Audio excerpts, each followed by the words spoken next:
gender, ideology, and getting more free stuff. Because that's easier. It feels right. It's emotional.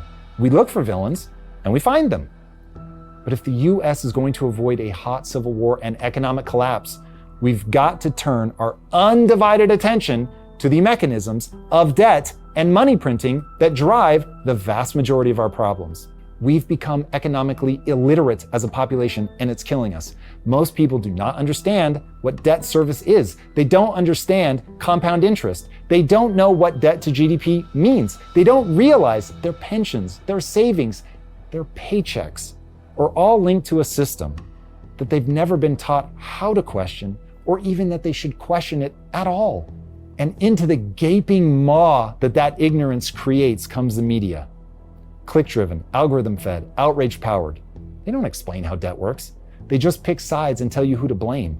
They frame the collapse as a scandal, not as a system designed to fail. And every angry headline pushes us farther apart.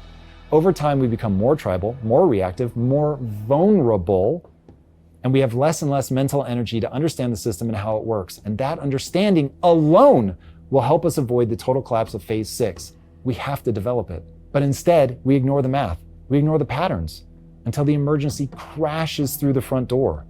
We have so much energy around never falling for COVID again, or insert your favorite government conspiracy here, but we don't join forces and talk about how to create a system that doesn't end in brutality, theft, and failure. To drive the point home with some math, let's compare the US with some previous failed states. I think you're going to see the pattern, devoid of any of my emotional plea. Weimar Germany, 1923.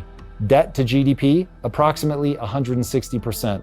Currency collapse, $1 equals 4.2 trillion marks. Timeline from debt to GDP imbalance to open violence, roughly 18 months.